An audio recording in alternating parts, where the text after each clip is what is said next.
afternoon. It is 5:30 p.m. and I call to order the May 14th, 2024 Board of Trustees meeting.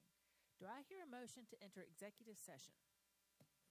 Madam Chair, I move that we enter into an executive session to discuss employment recommendations and updates, to receive legal advice pursuant to policy JKE, expulsion of students, and to receive legal advice related to social media litigation. Thank you, Mrs. Henson. Do I have a second? Thank you, Mr. Anderson. Is there any discussion? All right, hearing none. All in favor, please say aye. Aye. Anyone opposed? And the motion carries. We will now enter executive session.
Hey, Miss Stewart. Well, it was supposed to be a surprise. It is a surprise. These are your flowers for being my favorite teacher ever. I chose you as the most inspirational teacher. I just always feel like I could come in here and talk with her.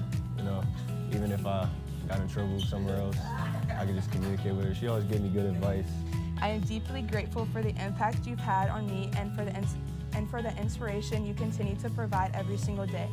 Your dedication to your students is truly remarkable, and I feel incredibly fortunate to have had you as my teacher cadet mentor teacher. This experience was life-changing for me and positively impacted me in so many ways. I hope to continue in your footsteps and be the same kind of inspirational person to help students in a positive way. Thank you, Ms. Moyer, for your support, your kindness, and your unwavering commitment to make a difference in the lives of students, including me. Your influence will be felt for years to come.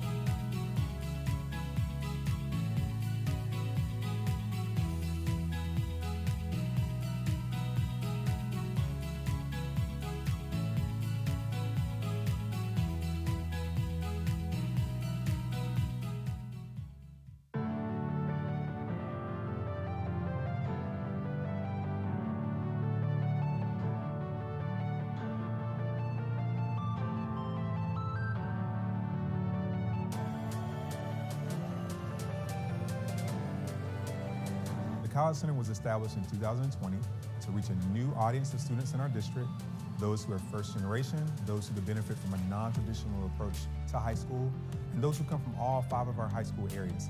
So we've been really excited to see how they've grown over time, and we can't wait to see what's in store for the future. So take a look at this 3-part series as our scholars unveil their journey throughout the College Center from 2020 until now.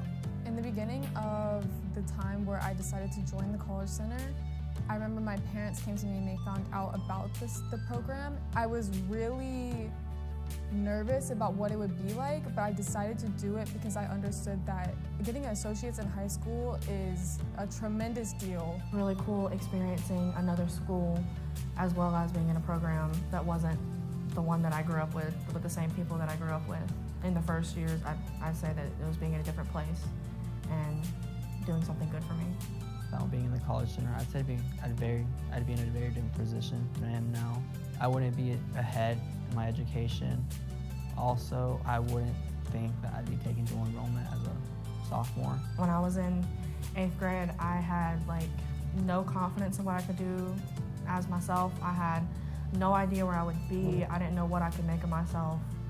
And I feel like I've come so far thanks to the College Center, thanks to everybody that's here, making the friends that I've made, meeting the professors that I've met. I've just learned so much, and sometimes it feels like I can wake up in the morning and I'll have an exam that day or something like that, especially if it's one that I know I'm gonna ace. I feel like I can take on the world. College courses aren't as much of a struggle as you think. My sophomore year, I was taking a lot of college courses, and I felt that they were easier than some high school courses I've taken, and it was just a really enjoyable experience my sophomore year. I never really thought of myself getting this far. I definitely never saw myself where I'm at right now. When I was in 8th grade, I wasn't even thinking up to a high school diploma. It's just the possibility that I could be where I'm at today. It was something I thought could be good for me, and it was.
I want to give you these, and I just want to thank you for being a very awesome teacher, for always pushing me to my limits and never letting me give up. The longer I thought about who would be the best candidate, the more it started to become a no-brainer to me.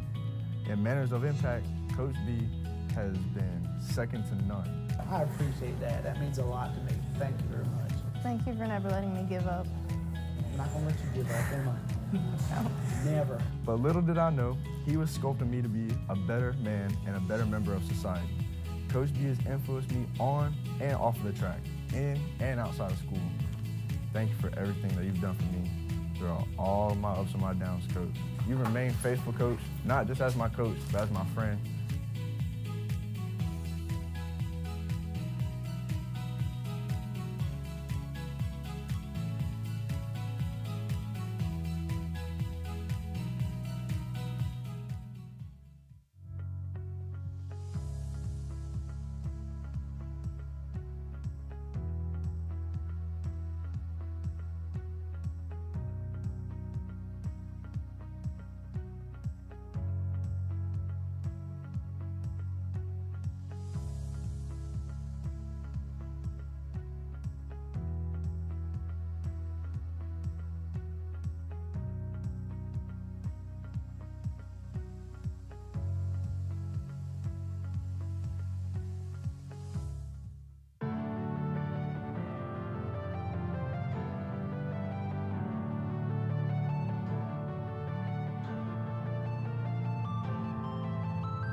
The College Center was established in 2020 to reach a new audience of students in our district, those who are first generation, those who could benefit from a non-traditional approach to high school, and those who come from all 5 of our high school areas. So we've been really excited to see how they've grown over time, and we can't wait to see what's in store for the future. So take a look at this 3-part series as our scholars unveil their journey throughout the College Center from 2020 until now. The thing that stands most to me about my second and third year in the program is the way that the program's grown compared to my freshman year. There's much more people, there's more teachers than there was freshman year. We moved to a new location. I've realized how much that I can truly do, and something I really enjoy is, as bad as it sounds, I like seeing how far I can push myself, how much I can take on. Like right now I'm doing those 6 classes, and 5 of them are all at Midland Tech. I love the work. I love to work. It is the thing that gets me up in the day. My teachers and any administrators here, my professors, all of them, they have made a huge effort in implementing themselves into helping the students, and especially teachers like Ms. Shaw. They've definitely put a step forward to make sure that the students know what's going on and they're familiar with how college classes work, and just to not be scared of moving to the next step, but to look at it as another door. The impact that it's had on me, I would maybe say critically think, how to time manage, think things through first, and actually sit down and work on something for an extended period of time without not necessarily getting tired, but having the idea in my mind, this is a goal that I want and I will do anything to achieve it. I can push myself beyond what I think I can, and that I can do so much more than I think I can. And I feel like I can use what I've learned here when I go into nursing school. The College Center has just allowed me to have that goal and to dream big.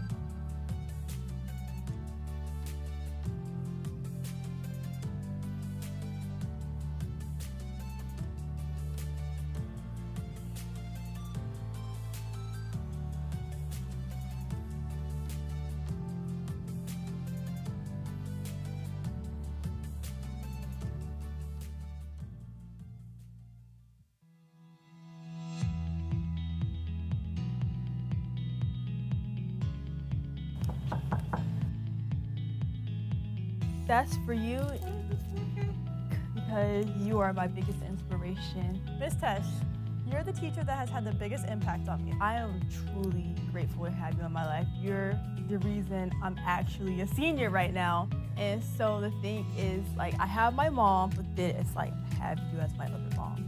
And honestly, I wouldn't trade you for the world. I love you very much, and I'm always grateful for you. Oh my goodness. You've always been my favorite teacher, and I'm so grateful that you were always there to listen to me rant and tell me which boyfriend wasn't good for me before I even knew. You have made a such huge impact on my life, and I'll be forever grateful. You're gonna make me cry.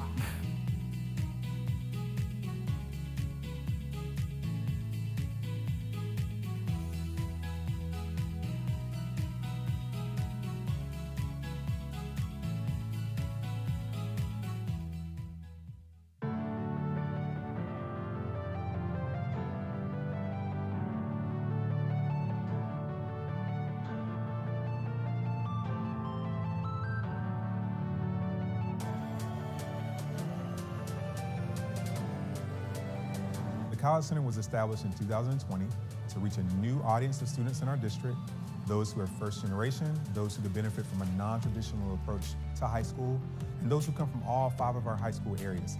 So we've been really excited to see how they've grown over time, and we can't wait to see what's in store for the future. Jessica Lee People, Gillian High School Associate in Arts.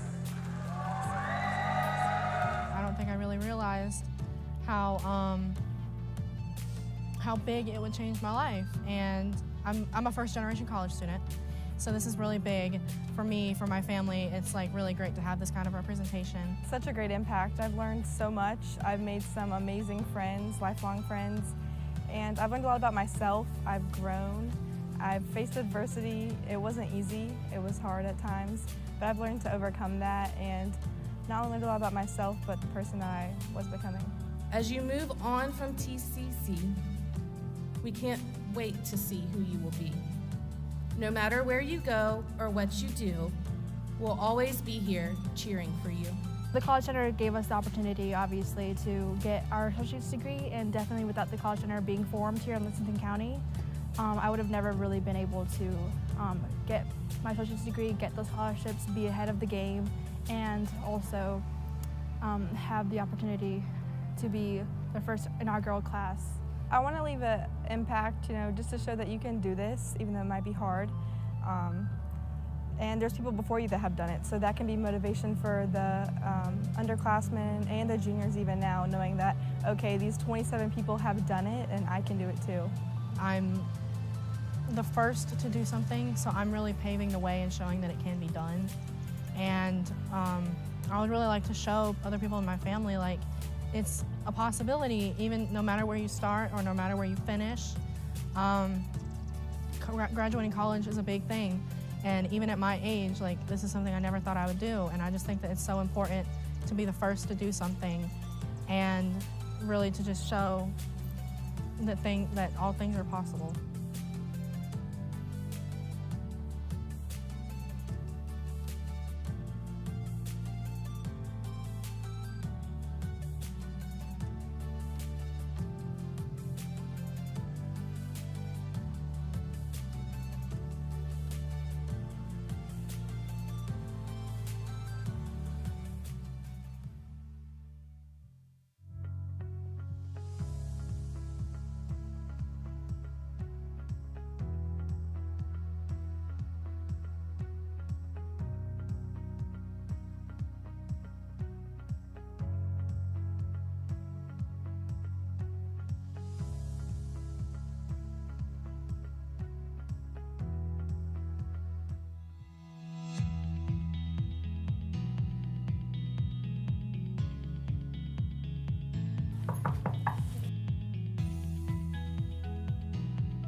You're also like the reason I want to be a teacher. Oh my gosh, you're gonna make me cry. This is so incredible. Ms. Porcello, thank you so much for all that you've done for me, the impact you've made. I'm a very outgoing and outspoken person, and you're genuinely one of the only teachers that like emerged in that and like allowed me to be myself in class and like celebrated that rather than tried to like quiet me down. The impact you've made in my faith. If it wasn't for you, I wouldn't be able to keep my faith alive today in high school. So thank you so much for that.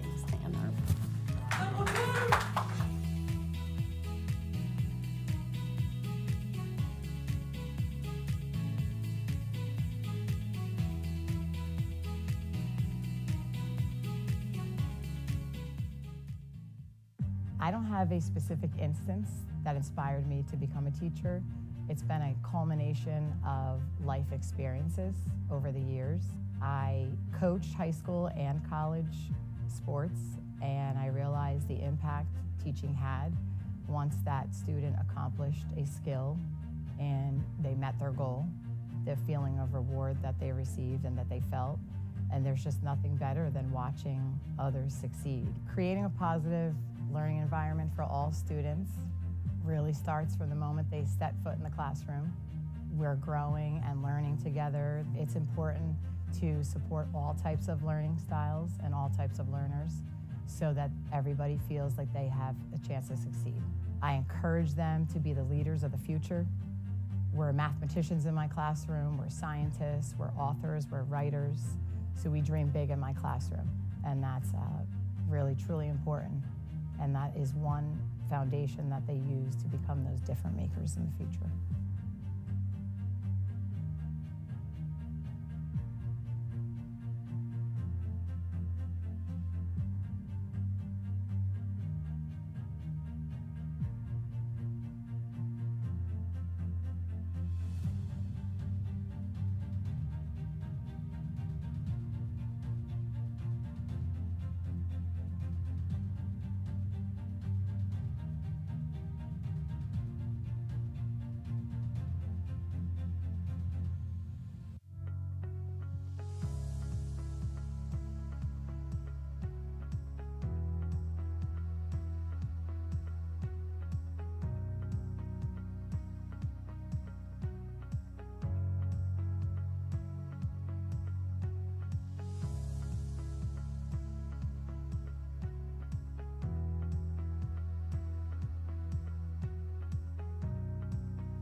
Hello, I'm Olivia Blackburn. Hi. Oh my goodness. You were my graduation teacher surprise because of all the things you did for me when I was a bad kid. Oh, you were a bad kid. You were never a bad kid. I decided to choose you to make sure that I still appreciate everything you did for me. I chose to surprise you today to tell you that you helped me fall in love with learning. Oh my God. And with books. And for that, I will be forever grateful to you.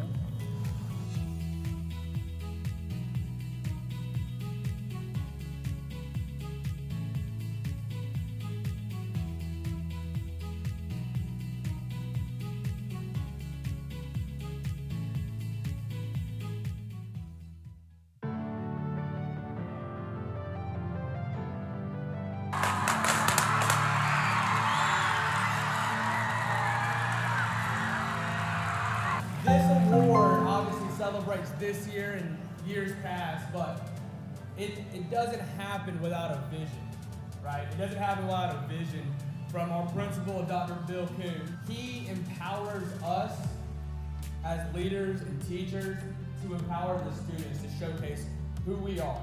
We have so much to be proud of and so much to be thankful for. Meadowland is a very special place, and we truly are Palmetto's finest. We all know none of this is possible unless you have a rock star leader. You have to have someone that has a vision. When he started this school 13 years ago, he had a vision, a school that looked different, a school that wasn't about the bricks and the mortar and the glass and all of the stuff of the school. It was about the relationships. It was about students and teachers doing more than they ever thought was imaginable. And he put that vision to life, and that's what brings us here today. It's what makes us Palmetto's finest. All we ever say is tell your story. We don't become Palmetto's finest. We don't do all the things that we do here at our school to give students opportunities without fantastic students.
Liftoff. We have a liftoff. 32 minutes past the hour.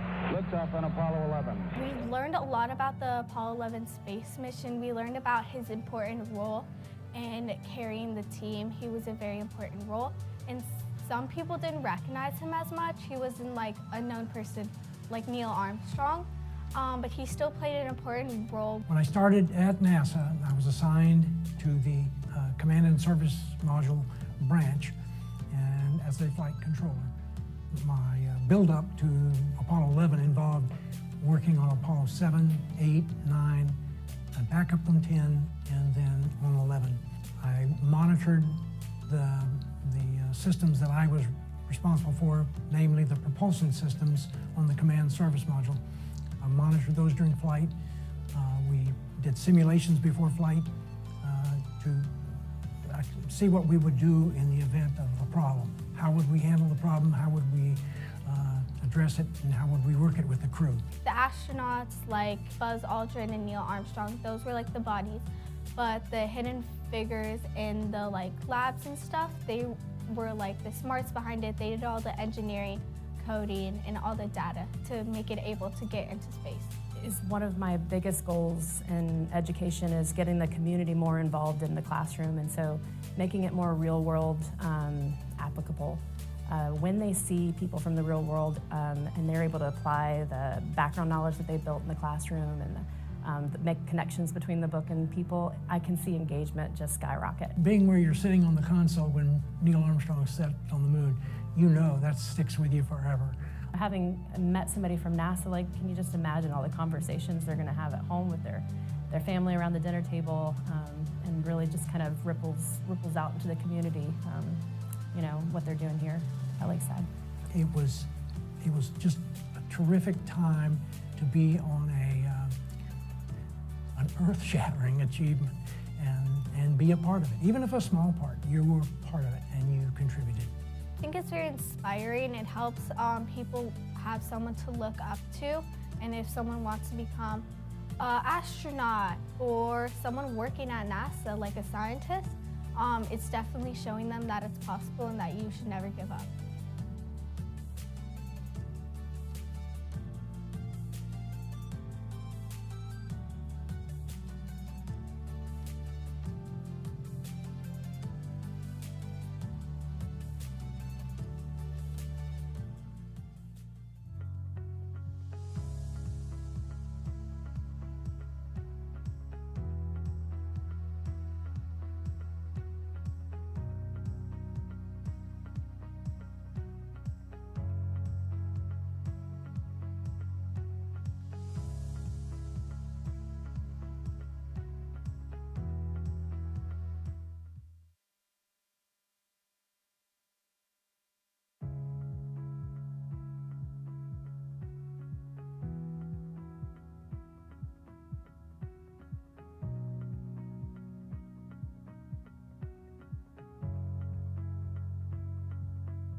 Hey, Miss Stewart. Well, it was supposed to be a surprise. It is a surprise. These are your flowers for being my favorite teacher ever. I chose you as the most inspirational teacher. I just always feel like I could come in here and talk with her, even if I got in trouble somewhere else, I could just communicate with her. She always gave me good advice. I am deeply grateful for the impact you've had on me and for the inspiration you continue to provide every single day. Your dedication to your students is truly remarkable, and I feel incredibly fortunate to have had you as my teacher, cadet, and mentor teacher. This experience was life-changing for me and positively impacted me in so many ways. I hope to continue in your footsteps and be the same kind of inspirational person to help students in a positive way. Thank you, Ms. Moyer, for your support, your kindness, and your unwavering commitment to make a difference in the lives of students, including me. Your influence will be felt for years to come.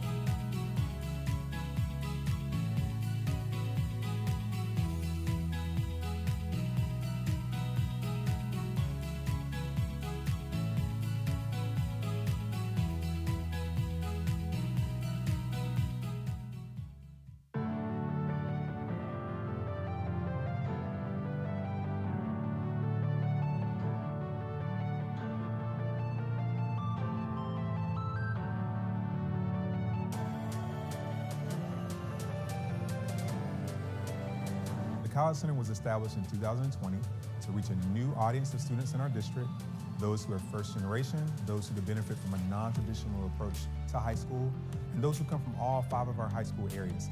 So we've been really excited to see how they've grown over time, and we can't wait to see what's in store for the future. So take a look at this 3-part series as our scholars unveil their journey throughout the College Center from 2020 until now. In the beginning of the time where I decided to join the College Center, I remember my parents came to me and they found out about the program. I was really nervous about what it would be like, but I decided to do it because I understood that getting associates in high school is a tremendous deal. Really cool experiencing another school as well as being in a program that wasn't the one that I grew up with the same people that I grew up with. In the first years, I'd say that it was being in a different place and doing something good for me. About being in the College Center, I'd say I'd be in a very different position than I am now. I wouldn't be ahead in my education. Also, I wouldn't think that I'd be taking dual enrollment as a sophomore. When I was in 8th grade, I had no confidence in what I could do as myself. I had no idea where I would be. I didn't know what I could make of myself. And I feel like I've come so far thanks to the College Center, thanks to everybody that's here.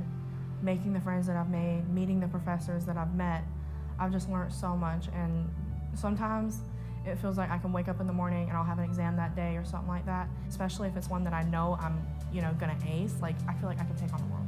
College courses aren't as much of a struggle as you think. My sophomore year, I was taking a lot of college courses and I felt that they were easier than some high school courses I've taken, and it was just a really enjoyable experience my sophomore year.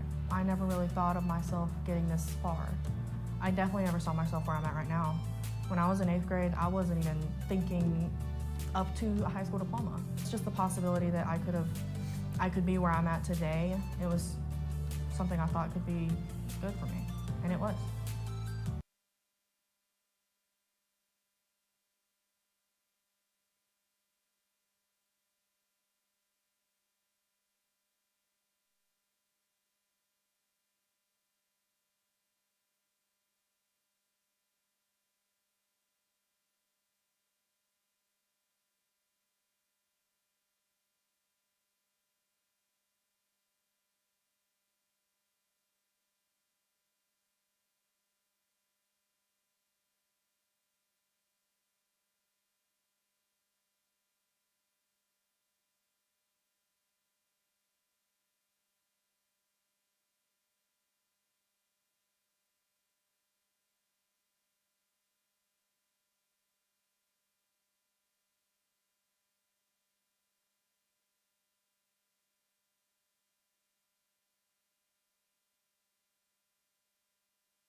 keep talking for just another minute.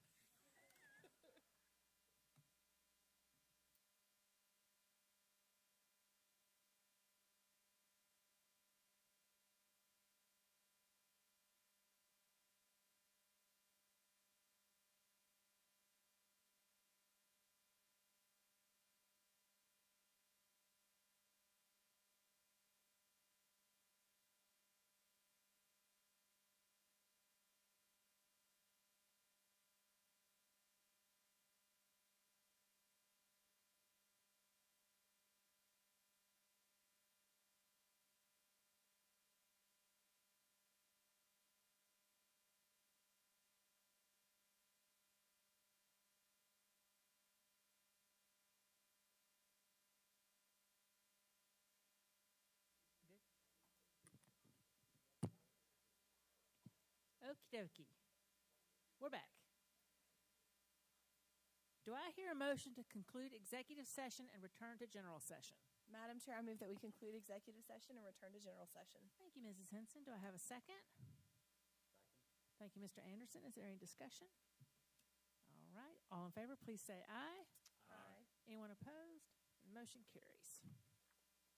I now call to order the general session of the May 14th, 2024 board meeting. The district is in compliance with the South Carolina Freedom of Information Act by notifying the media of the date, time, and place of the meeting. The district tapes the meeting for accuracy in preparing the minutes. I now yield the floor to Dr. Brent Powers. Madam Chair, Dr. Postlewaite, fellow board members, staff, and guests, please rise and join us in the Pledge of Allegiance. I pledge allegiance to the flag of the United States of America and to the republic for which it stands, one nation, under God, indivisible, with liberty and justice for all.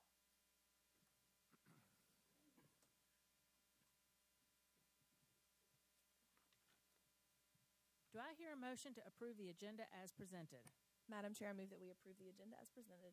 Thank you, Mrs. Henson. Do I have a second? Second. Thank you, Mr. Rice. Is there any discussion? All right, hearing none. All in favor, please say aye. Aye. Anyone opposed? The motion carries. Do I hear a motion to approve the consent agenda as presented? Madam Chair, I move that we approve the consent agenda to include the approval of minutes from April 16th, 2024, April 30th, 2024, May 7th, 2024, student travel requests, new hire support staff report. Yes. Thank you, Mrs. Henson. Do I have a second? Second. Thank you, Mr. Rice. Is there any discussion? All right, hearing none. All in favor, please say aye. Aye. Anyone opposed? The motion carries. Do I hear a motion to approve 9 certified staff and 2 administrative recommendations for 2024-2025? Madam Chair, I move that we approve 9 certified recommendations and 2 administrative recommendations for 2024-2025. Thank you, Mrs. Henson. Do I have a second? Second. Thank you, Mrs. Shealy. Is there any discussion? All right, hearing none. All in favor, please say aye. Aye. Anyone opposed? And the motion carries. The board received legal advice related to social media litigation. Do I hear a motion regarding this matter? Madam Chair, I move we authorize Wagstaff and Cartmel to enter into the necessary legal proceedings for the district to be successful in its social media litigation efforts, including filing suit in California state courts and other jurisdictional venues as needed. Thank you, Mrs. Shealy. Do I have a second? Second. Thank you, Mr. Anderson. Is there any discussion? I'll just say this is an additional action, so that we're already involved in a social media litigation in California and on the federal court level, and this just authorized the lawyers that are representing the district to file a suit in the California state court as well, which will help as that litigation moves forward. So, any discussion or questions, board? All right, all in favor, please say aye. Aye. Anyone opposed? Opposed. All right, Ms. Henson. And the motion carries 6-1. We received other legal advice from our attorney, and no action is required at this time. All right, it's time for honors and achievements. That's why you're all here, right? Which is always our favorite part of the evening. I know it's a busy time of year, and so we appreciate you being here in the middle of May. Remember to grab a Proof Positive newsletter, which highlights our honorees. Get several. This will be good reading by the pool this summer, or you can fan while you're sitting on the beach. The newsletter was on the table as you came in the door. once we finish, we will give our honorees and their families a chance to leave before we resume the rest of the meeting. Dr. Postlewaite, will you please step down? We have several honorees tonight. When you hear your name, come and stand with Dr. Postlewaite as we tell the audience all about you and your achievement. First, we are highlighting some high notes by honoring elementary students who were selected for the South Carolina Elementary Honor Choir. Singers, please come forward as I call your name. From Centerville Elementary, Avon Kaufman, Evelyn Davis, Finley Kirby, Phoebe Rabin, and Molly Taylor. From Lexington Elementary, Reese Bearfield, Luke Berry, Geneva Daniels, and Catherine Hooker. From Meadow Glen Elementary, Maslin Davis, Brinley Gauthier, Elena Jaunke, Emily Thrift, and Solin Wong. And from Pelion Elementary, Thomas Harden. Let's give these singers a round of applause.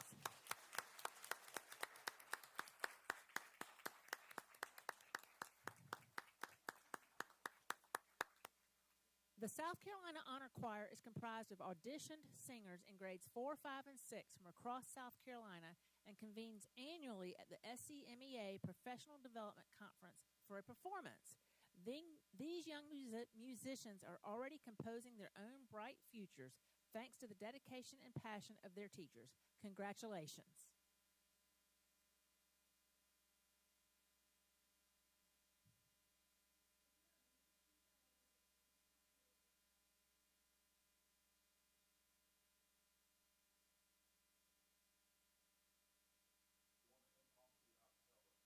There you go.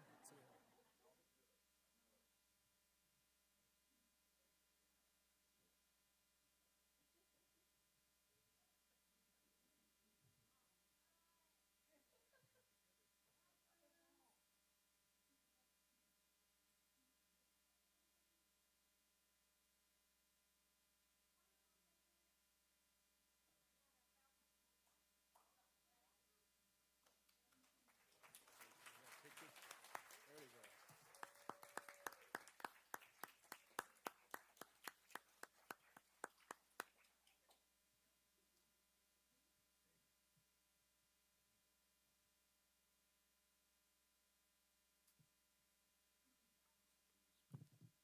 All right.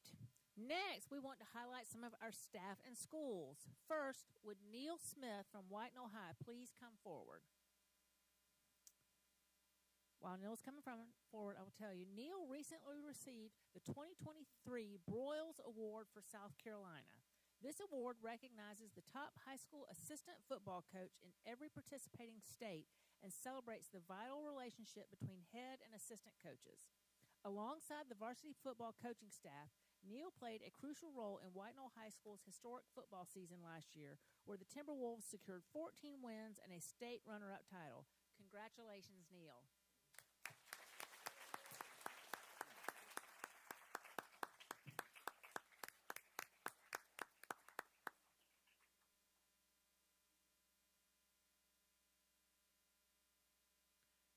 For the 7th consecutive year, the NAMM Foundation ranked Lexington County School District 1 among the best communities for music education for its outstanding commitment to music education. Would Kelly Rooks, lead teacher for the Visual and Performing Arts, please come forward?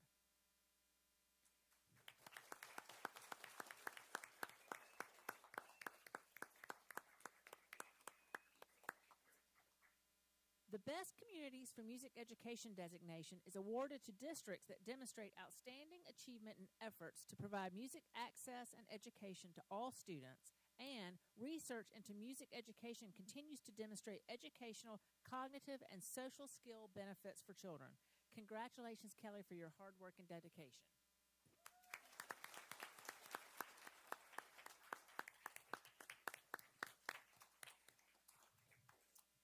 Just last month, Meadow Glen Middle School was named a 2024 Palmetto's Finest School, with Principal Dr. Bill Kuhn, Academic Deans Brian Lim and Elisa Long, teacher leaders Lauren Black, Jen Cook, Kara Corley, Taylor Freilich, Jennifer Grant, Mary Margaret Hill, Claire Mabe, Mindy Matthews, Loli Molina, Trudy Montgomery, and Philip Thomas, and administrative assistants Susie Beatty and Carrie Gallagher make your way to the front.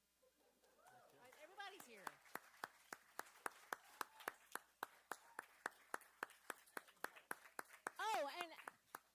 Ashley Holmes.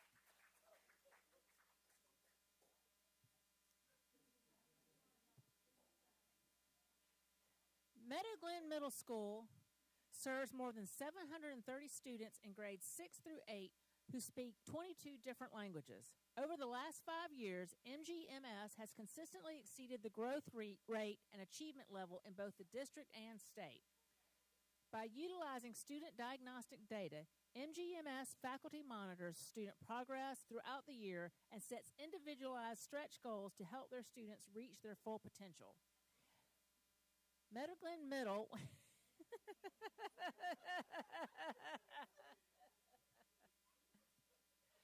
Natalie, could you get your people in line? Meadow Glen Middle underwent an intensive application process requiring self-evaluations, peer review, and 2 on-site examinations.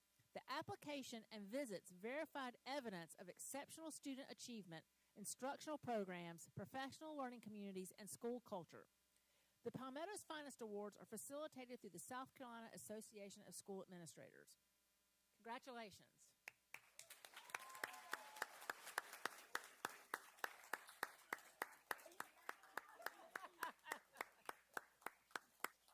We also want to congratulate Lexington Technology Center for being a finalist in the 2024 Palmetto Finest Awards. LTC was one of 3 finalists in the specialty schools category. Let's give LTC a round of applause.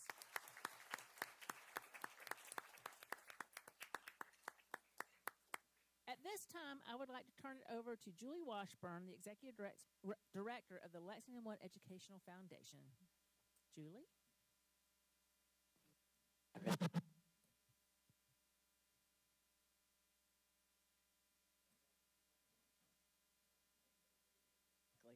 But I'm pleased to be here with you this evening. I'm presenting the Lexington One Educational Foundation's 19th Annual Joseph M. Biedenbow Administrator of the Year Award.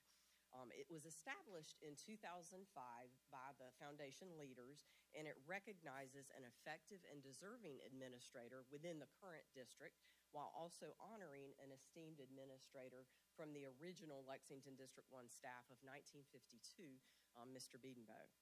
He actually worked in the district for 36 years, serving as a 7th grade math teacher, a principal, and assistant superintendent for personnel and federal programs. He was also a World War II veteran who served in the U.S. Air Force. Although he retired in 1983, he remained active in the district for many years. And each year when we present this award, we honor him as we award it to a contemporary administrator in Lexington District 1. Sadly, he passed away in 2019, and his children, Mackie and Linda, are not able to be here with us this afternoon, but they said to please share their congratulations to this year's winner. And now on to the actual individual. The nomination packet for this individual was extremely impressive and included some very heartfelt words from teachers, administrators, and students, as well as some great photos. All shared how deserving this administrator is and gave many terrific reasons as to why the individual should be selected for this Outstanding Educational Foundation Award.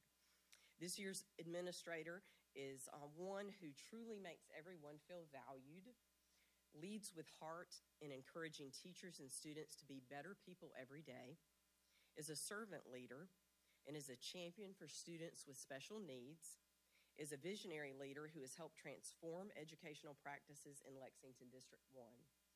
Some of the students shared that this individual is there for us every day, encouraging us to be our best selves. This administrator makes us feel comfortable in our school and spreads a message of kindness to everyone. The individual smiles always and says, today is going to be a good day. And as a result, each year we create a plaque to present to this individual and our winner. So the 2024 Joseph M. Biedenbow Administrator of the Year Award is presented in recognition of visionary leadership in education and a commitment to positively empowering others as a principal in Lexington District 1, for genuine encouragement and care for students, and a positive faith in their abilities to learn, lead, and change the world for the better, for an unwavering support of teachers and staff, making all feel valued and cared for while striving for and accomplishing shared goals. For a passion and dedication to inclusivity and diversity that encourages academic and professional growth as well as personal well-being. For an ability to patiently and gracefully communicate kindly, professionally, and positively with everyone, and share a good sense of humor and principalisms. Dr. Bill Kuhn exemplifies and demonstrates through action and example an outstanding dedication to excellence in education.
Yes.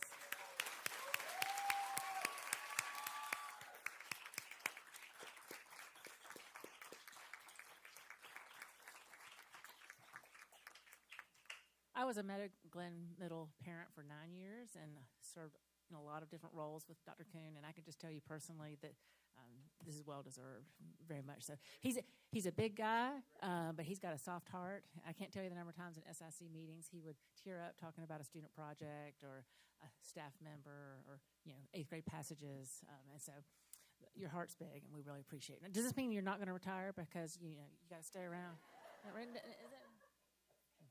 Congratulations. Do you Dr. Kuhn, what a great way to go out. He always. You want to say something, then you always say something. All I would say is that I've got a great team, a great family. And, when I came here, I felt like I died for longevity to work in this district. So thank you.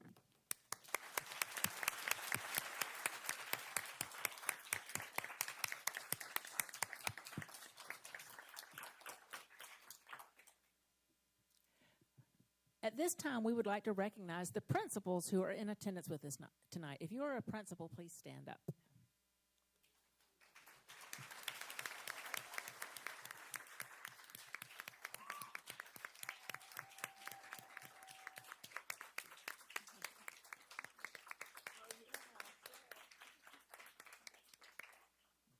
And this is like the craziest 2 weeks of their lives each year, right here. So the fact that they're all here, they're probably sleeping with their eyes open. So, but we're glad y'all are here tonight. Thank you for taking the time tonight to help us recognize our amazing staff and schools. We have very talented individuals in our district, and we love sharing their achievements with you. We would also be remiss if we did not mention that Josh Nygren, Josh, stand up. He's always the guy in the back that we look at when something goes wrong.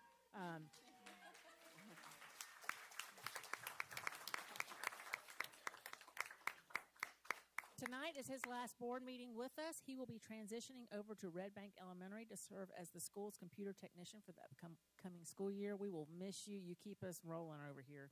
But thank you for being our man behind the scenes for the last 9 years. When we're up here and we're about to start, none of it, we can't remember our passwords, or we don't have a charger, or we left our MacBook or whatever. So thank you, Josh. You've been amazing. All right. Honors and Achievements is over. If you need a quick and quiet minute to leave, you can do that so at this time. Or you can stay.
right, it's mostly still staff walking around, so I'm going to start talking.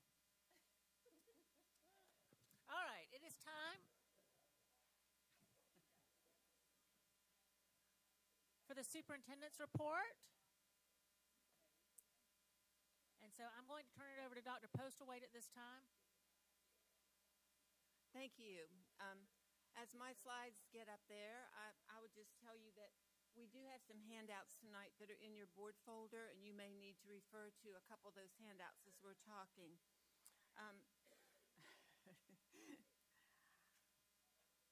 I'm actually going to cover 4 topics tonight. We're going to look really quickly at some legislative updates. I want to talk about the program review, which is under Strategy 3 of the new strategic plan, the mission and action, which is under Strategy 2 of the new strategic plan, and then look at the work that the staff has done to begin to aligning next year's board agendas with only the strategic plan. If an item does not align with the strategic plan, it likely does not belong on the agenda. So there are 3 strategies. The first is about academic achievement. The second is about culture, climate, safety, the conditions under which people work and learn. And the third is about really carefully safeguarding resources. So as we begin tonight, we want to start with some of the legislative updates and point out that one that we're pretty sure is going to go through with the governor's signature is the policy that will prohibit students from accessing cell phones, Apple Watches, or other kinds of watches during the daytime. So we'll need to work on a policy for that just as soon as we get the guidelines from the state board. You notice at the bottom of that list, there are 2 items that failed. The first was about creating a 5-year pilot program so that certain schools could hire a certain number of uncertified teachers if those teachers had excellence in their field. And then the final bullet listed on that page that failed was a great disappointment to our CTE teachers in particular, because it would have given our teachers 1 year of experience, 1 step on the salary scale for every year they had actually worked in the field. We're going to take a look at that with some of our personnel and see if we can find a way to make that a little fairer as we move into next year. The second slide just shows a couple of budget of legislative updates that are very complex. The first is the Transparency and Integrity Act. The big disagreement between the House and Senate versions of that act include some of the language describing what can and cannot be taught, and then secondly, who can file a lawsuit. The Senate version says that parents of students can file a lawsuit if they don't like the curriculum, and the House version allows anyone who objects to curriculum to file a complaint or perhaps a lawsuit. The Senate version asks that the complaint go to the school board first and work its way through the process. Unless it's changed, the House version allows someone to go directly to court. The other House bill prohibits the school staff from knowingly encouraging a minor to withhold from his parent or legal guardian information about his gender perception or biological sex. So we do that already.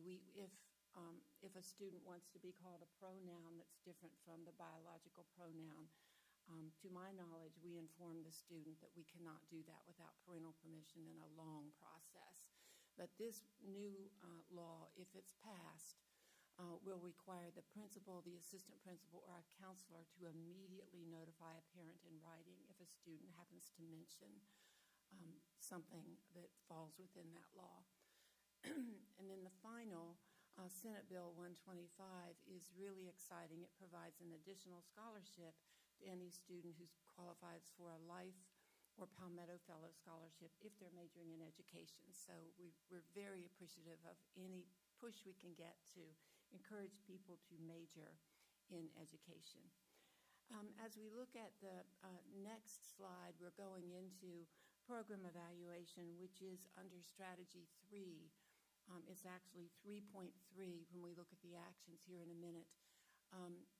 The board talked about program evaluation. We evaluated and eliminated some programs this year and told the board we would come back to you with some method of prioritizing the remaining programs.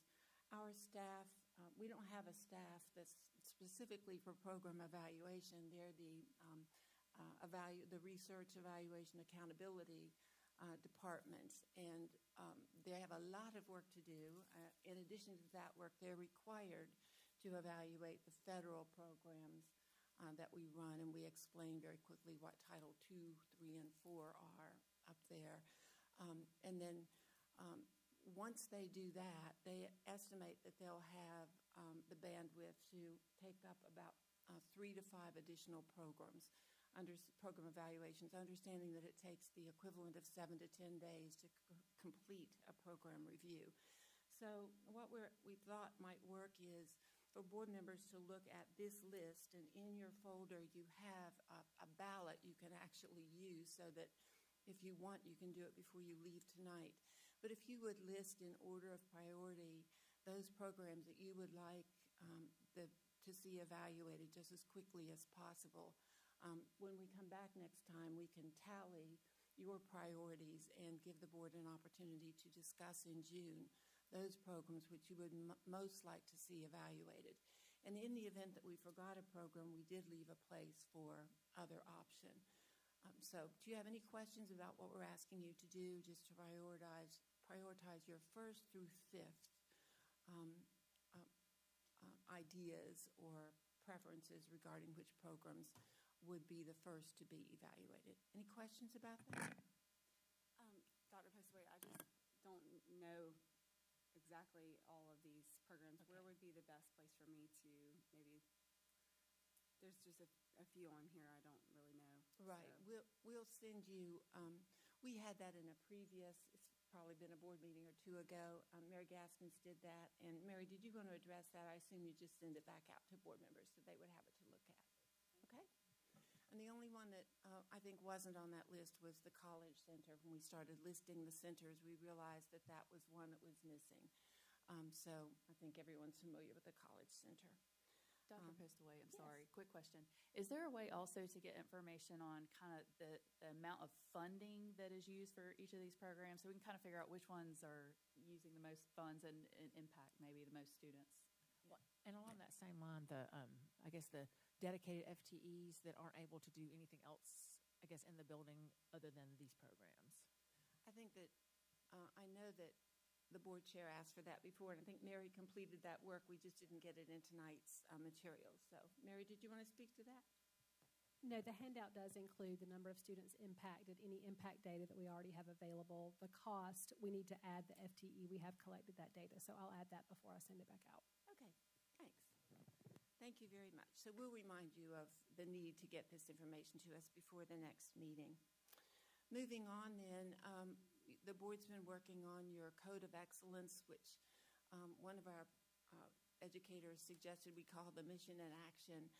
We took it to the Teacher Leadership Council and the Support Staff Advisory Council last week. It will go to all the central staff leaders tomorrow for discussion, and we were amazed at the really insightful feedback that we got from those groups.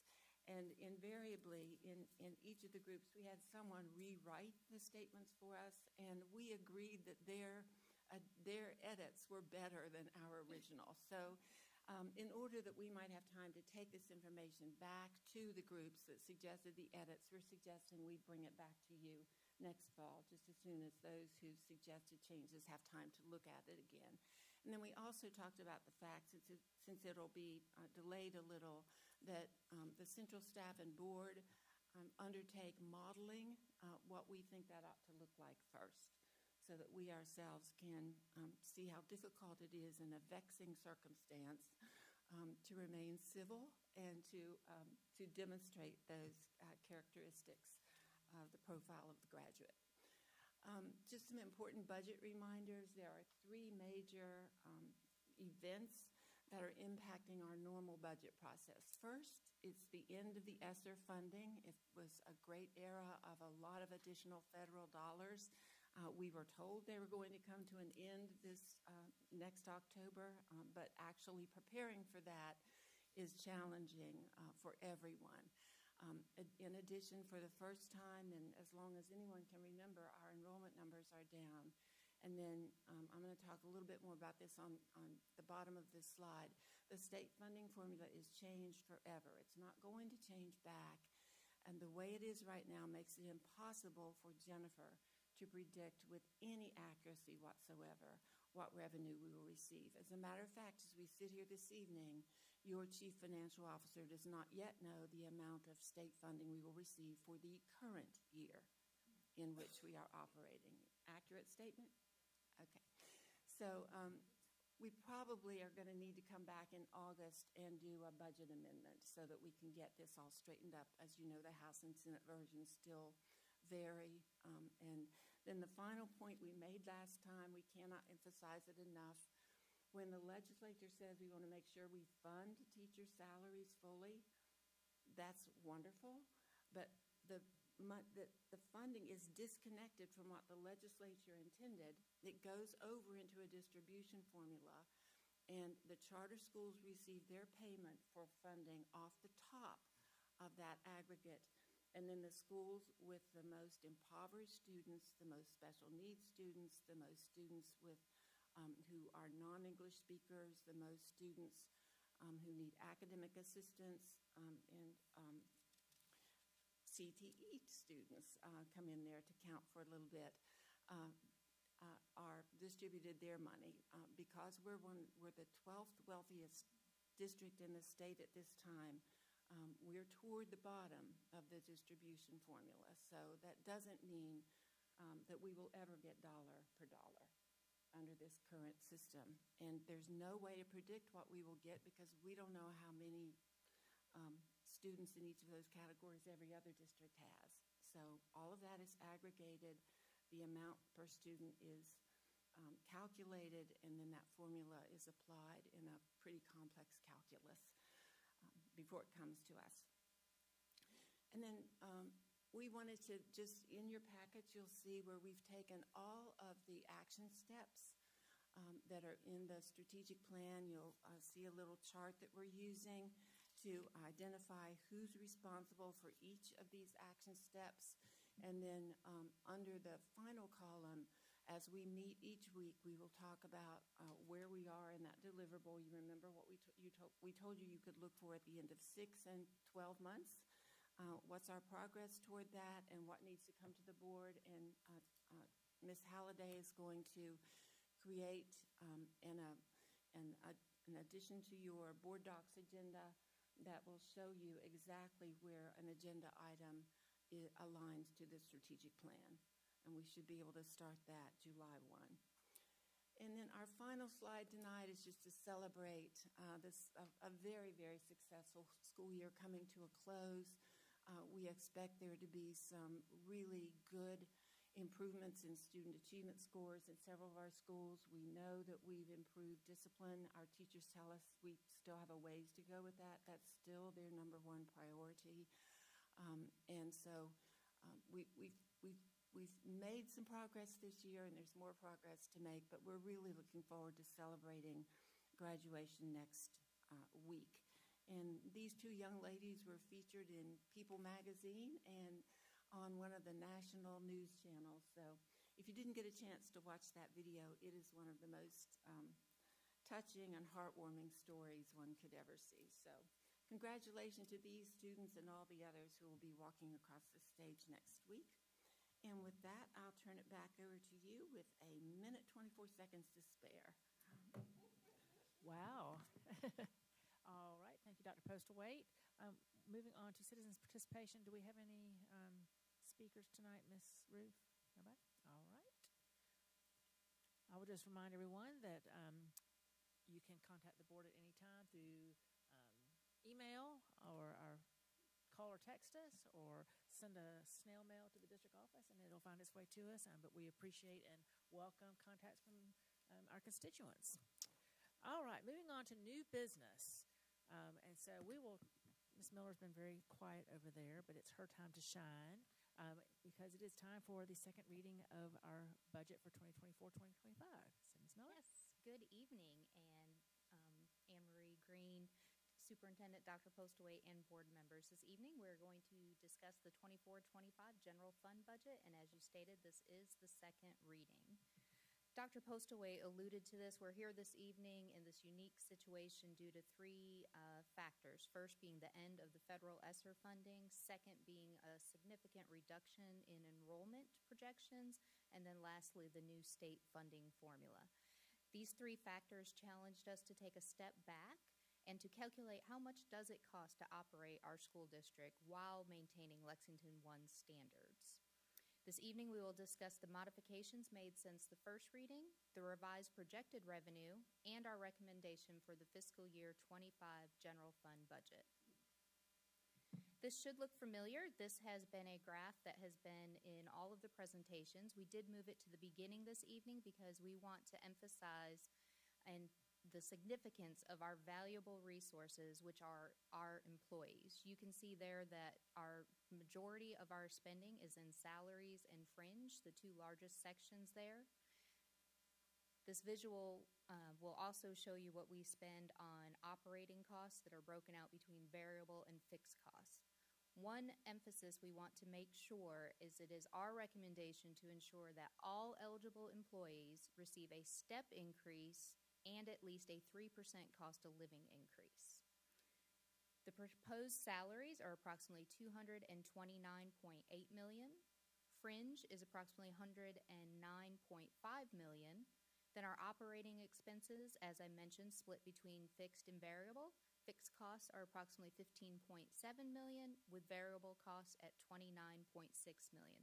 This brings our total budget proposed to be $384.6 million. And you have a breakout detail of this revenue and expenditures in your packets. Next, we want to move down to talk about what's changed since the first reading. First, the senior leadership team took a hard look. We're still looking at the budget and looking for areas that we can scrub and reduce expenses. We were able to come up with approximately $160,000 of that since the first reading. The first is two proposed staff changes. We are proposing that instead of a director for the Behavior Center, we would change that to a coordinator.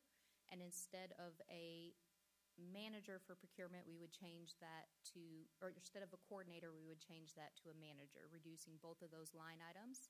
Additionally, the data center battery updates, we were able to identify alternative funding to cover that cost, so we were able to reduce that out of the budget.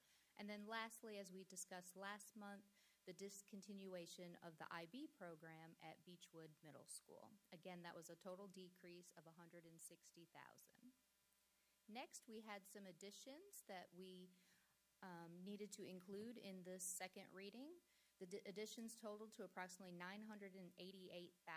First was an increase to the salary scale to be in compliance with the Fair Labor Standard laws. They have a change that is effective July 1st and also January 1st. And so this law has raised the threshold for the minimum salary amount that qualifies an employee as hourly and eligible for overtime pay, as opposed to being classified as a salaried employee exempt from overtime. As a result, to be in compliance with this regulation, we had to increase various salaries to be within those thresholds. Next, you'll see we had a group of special education compliance requirements. This is typical each year. You will see fluctuation in the needs of our students, which means we have fluctuations in what we need as staff. We have one special education instruction assistant at Oak Grove. We have two special education instructional assistants for a self-contained class at White Knoll. We have 0.6 of specialized autism support position at Lakeside. And we have a 0.5 special education resource teacher at Pleasant Hill. And then additionally, this would be psychologists that would allow us to be fully staffed with Lexington 1 FTEs as opposed to using outside vendors, which we know cost more than the salary. Third, we have a budget line item for substitute teachers for our teachers while they receive additional math training as part of the ongoing assessment project for math professional learning. Fourth, is salaries allowed to extend for extended year services at Pillion High School, White Knoll High School, and Gilbert High School, which includes paying some teachers for additional days at the end of the year to support students who may need more time to finish a course or accumulate credit.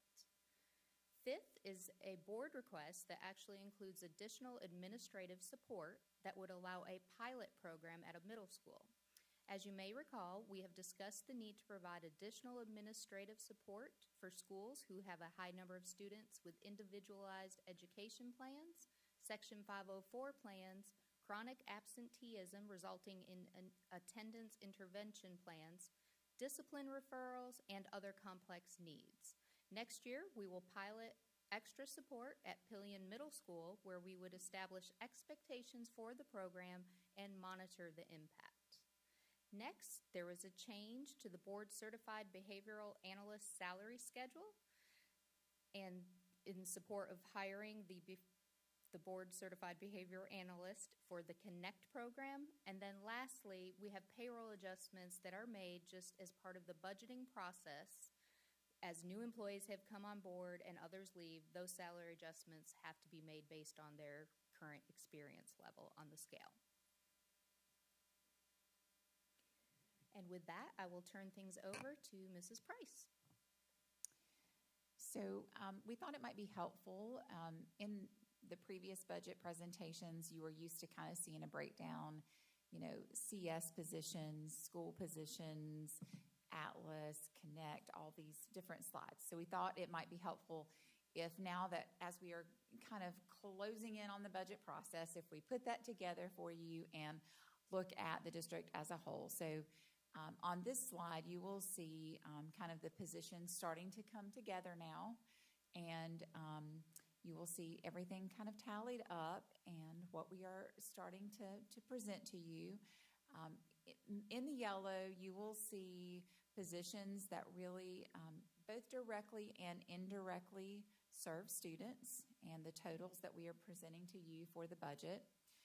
The green are your central service positions, which of course directly and indirectly support students as well.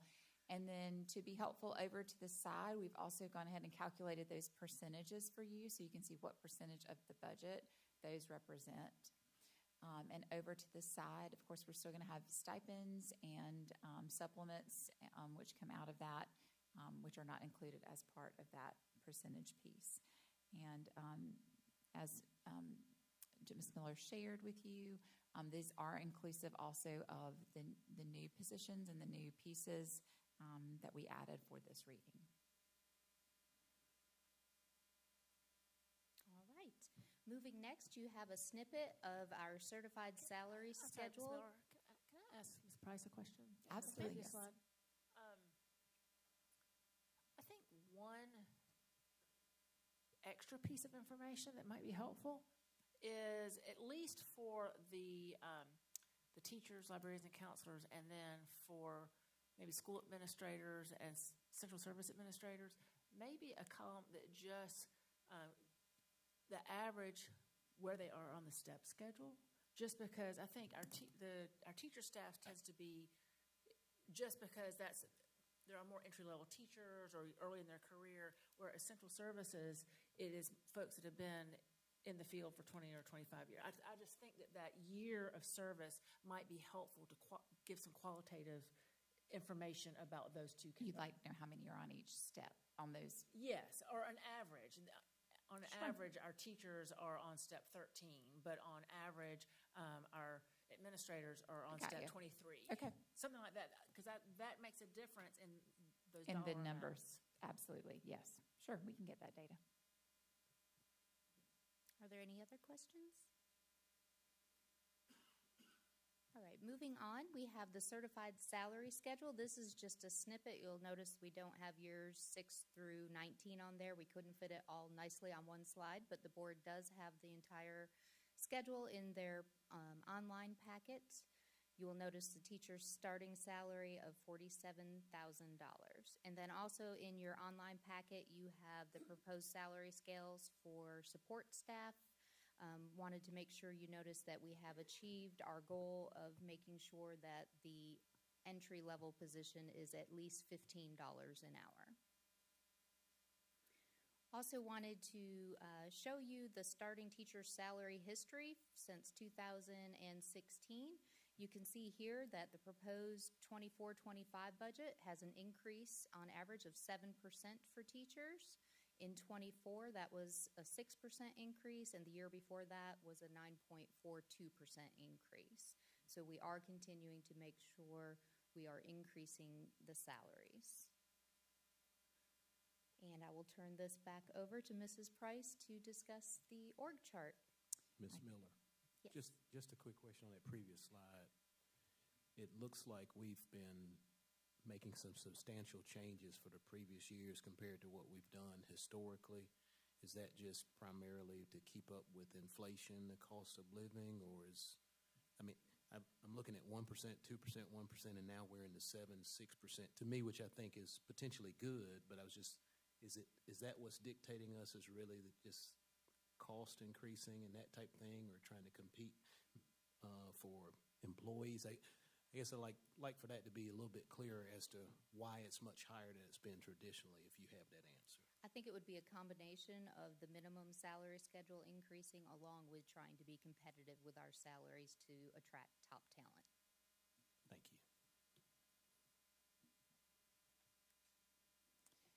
And I just can't imagine that you can probably even read that from where you're sitting. Those are some tiny words. But if you can imagine, during the budget development process last year, we strategically repurposed our funds to better align salaries on administrative pay scales and reclassify some of those director positions. So this is just reflective of that, so we can begin to make sure we are outlining that. So you can see that here, and you see where our executive director positions are outlined. The only two new positions on this chart are the safety and emergency coordinator that was added in 23-24 and the hearing officer that was added in 24-25. So you'll notice, of course, Ms. Gaskins has a very large purple box there that she has, but that, of course, is a box that works directly with schools to serve our students. And so we just wanted to kind of begin to make sure we are outlining that here for you. I know there's a lot there, but I love this. This is speaking to me. I like having a lot of data organized like this. It's just very easy to understand it. And yes, thank you for this. It is tiny, but it's great.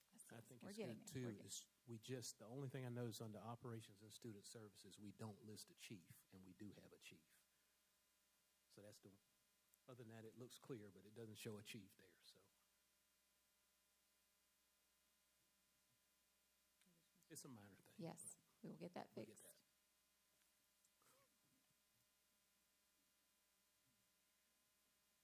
I'm sorry. Let me clarify. Make sure I'm the top boxes for each of the departments. None of them are identified as chiefs, but that's the. I think he's saying underneath Libby, see the orange box. There's a box underneath each one. Okay, I that got says it. Chief this, and we don't show that chief under operations and student services. Clark, we erased you. I'm so sorry. Libby's on it. I thought Libby's maybe got you it. Make Clark How many pack times? up and leave. I wasn't How sure. many times we've looked over?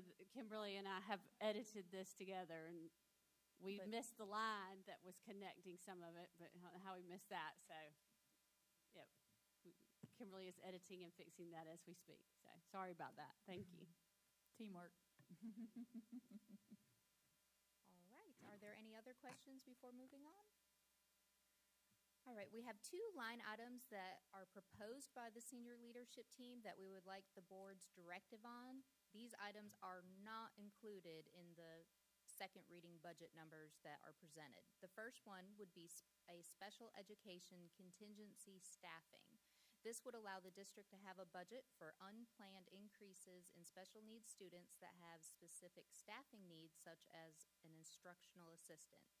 With the zero-based budget approach, we really have removed the flexibility we once had to use funds remaining to help offset these costs.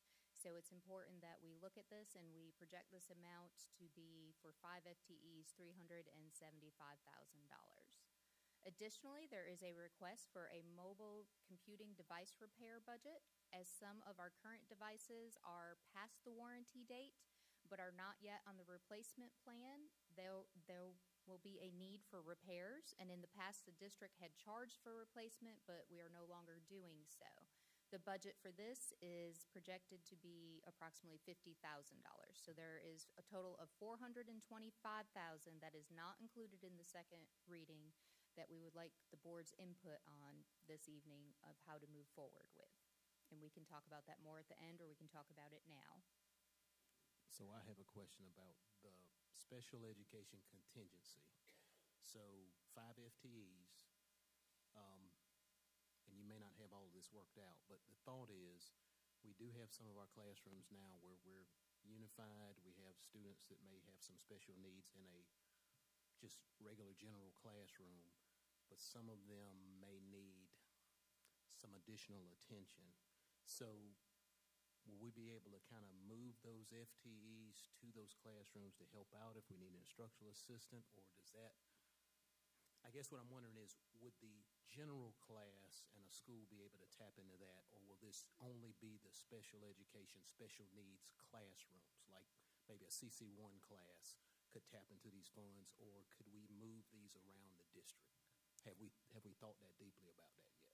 So we have in our budget currently a pool for our regular education. So we, in the past, when we were not doing zero-based budgeting, if we had FTE vacancy, we were able to maneuver that into an opening.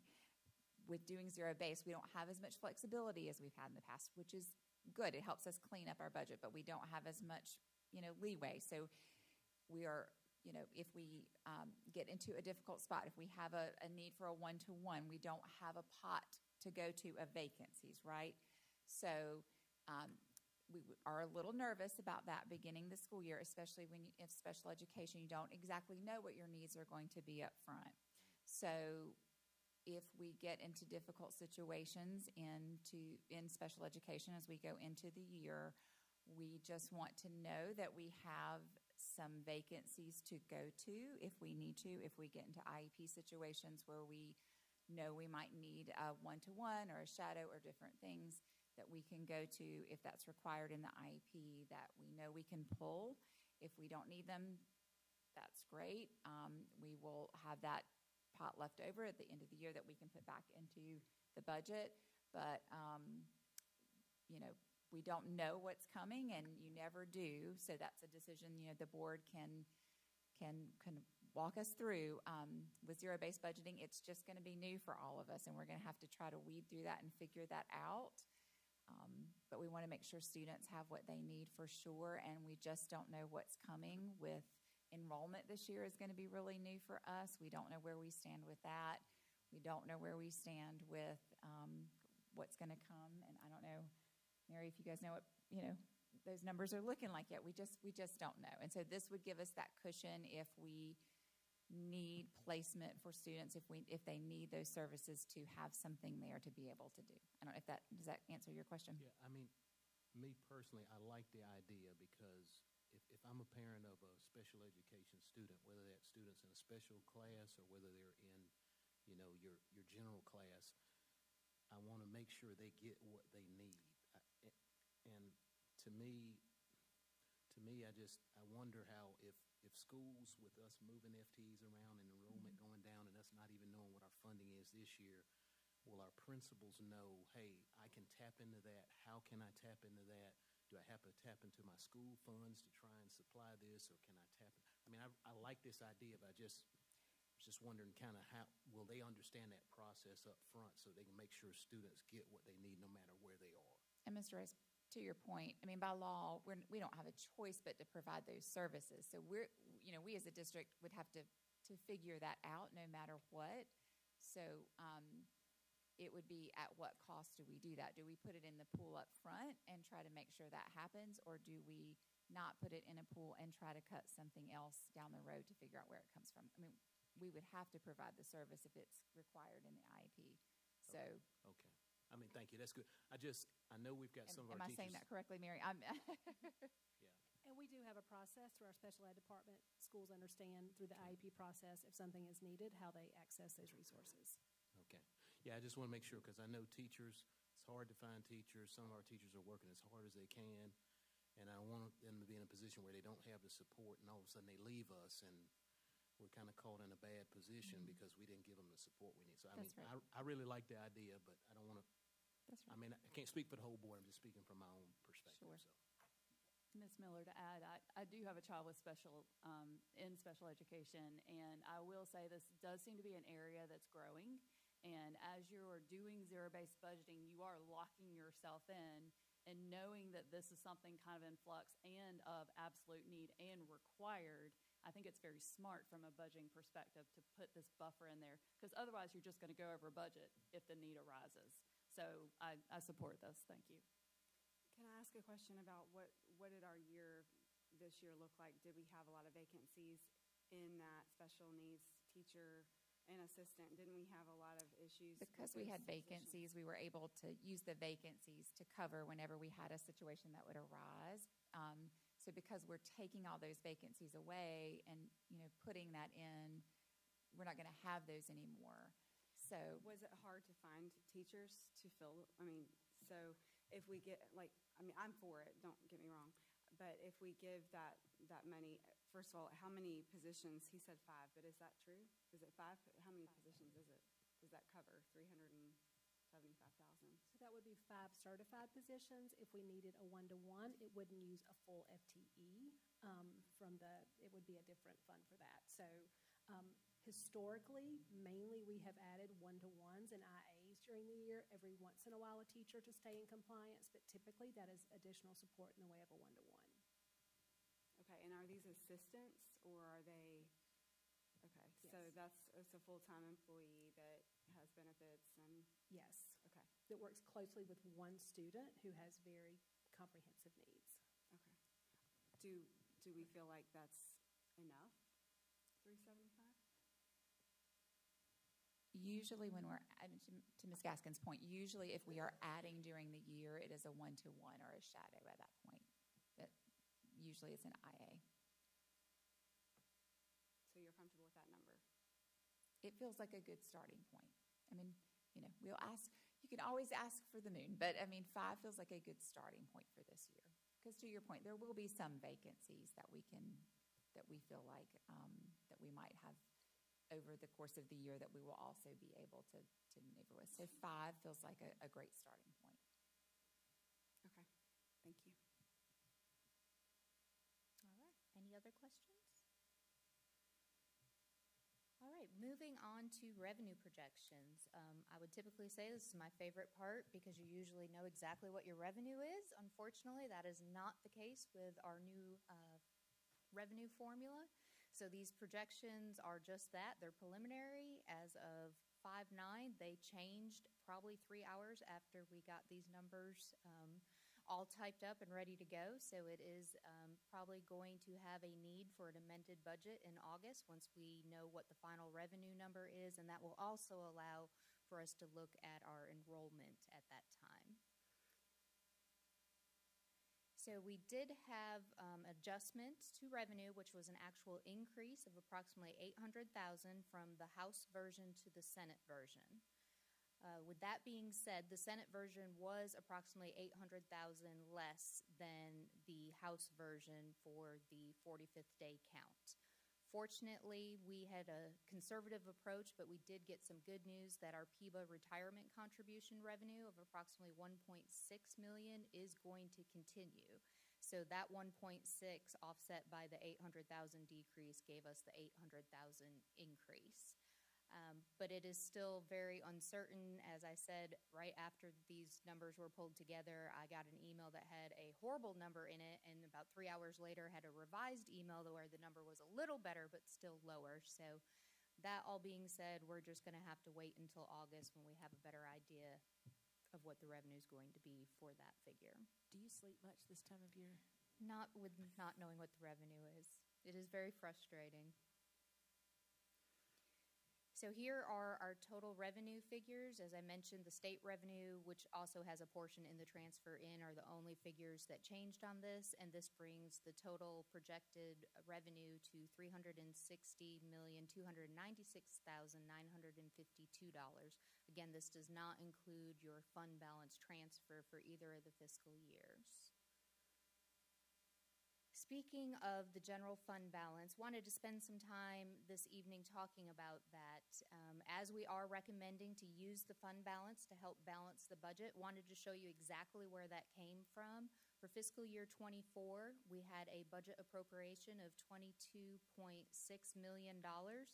Because of a conservative approach and being proactive of not knowing what our current revenue, state revenue is, at this point from projections, assuming there's no significant swing in our state revenue, I do not think we will have to utilize this entire amount of the assigned fund balance that was assigned for fiscal year 24.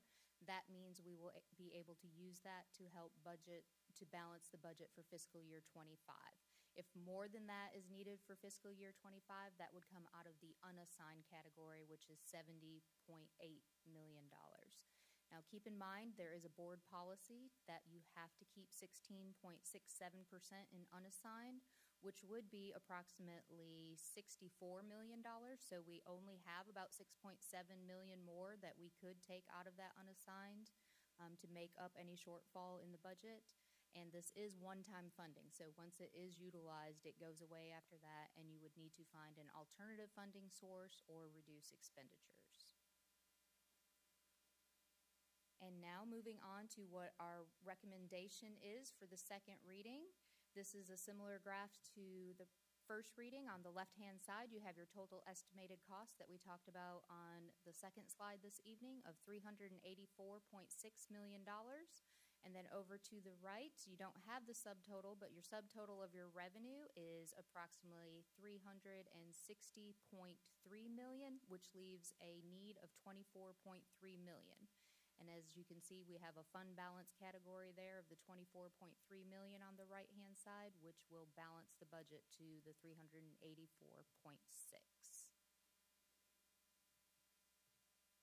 And at this time, we will open it up for more discussion to the board, and we will also seek your directive from slide 10 on how to proceed with those two unbudgeted items related to the staffing and mobile device repair. On slide 5, when you mentioned salaries for Pillion, White Knoll, and Gilbert summer classes, are those not needed at the other two high schools? Those high schools have been able to meet the need with their school budgets. The other schools have requested additional funds from the district. Okay. And then the Pillion Middle, I'm looking to see where it is, additional administrative support. So is that actually classified as an assistant principal? Okay, wonderful. It makes me very happy to see that pilot. Me too, me too. I'm very excited about that. Thank you. It makes Pillion very happy as well. I'm sure Ms. Beasley's very They're excited to be a pilot for that. They are very grateful.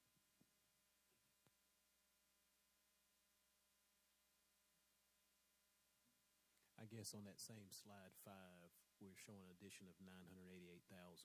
Will we be able to see kind of a breakdown of how much each bullet point is, or did we have that in the first reading as we were looking at it? I actually have those numbers. I calculated those right before I came down here, so if you want me to just let you know what those are.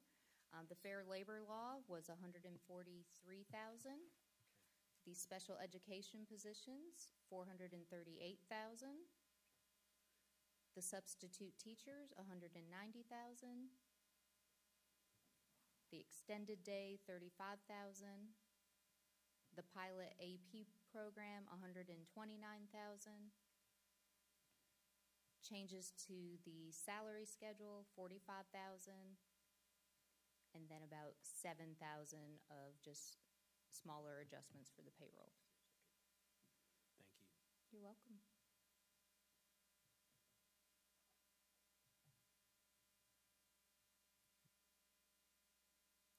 Just a comment, Ms. Miller. I'm seeing a theme of special education being something that's requiring some additional budgeting. Do you have any additional comments you want to share on that, or just? I don't have the figures in front of me, but I do know there was a significant increase in that population when we were looking at our student counts this year.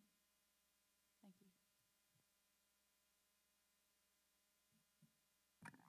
talk about the step increase and 3% cost of living a little bit more? Like what? So I'm guessing the step increase is 4%, and then the cost of living is 3%. So the cost of living is the 3%, and the step is going to vary depending on which salary schedule you're at and which step you're at. Unfortunately, even the state scale is not set to be an even increase from year to year, so it really depends which step you're on and which column you're in on the scales. So it does vary. And did we just model what they put out? Yes, ma'am. We model what the state minimum schedule is. We are working to try and develop an exemplar for that, even though the state doesn't create one for us.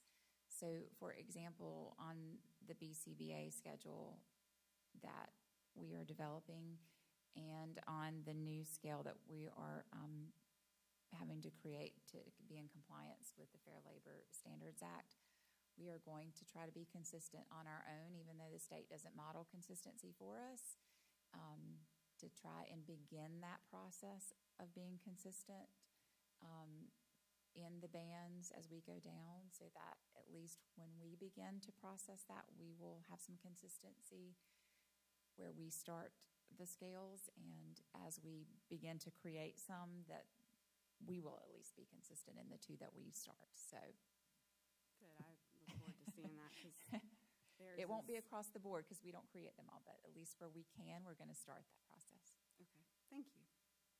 Ms. McCown, you're not putting words in your mouth, just asking. You're talking about how some of the steps step up by $250 and some are $1,500. Exactly.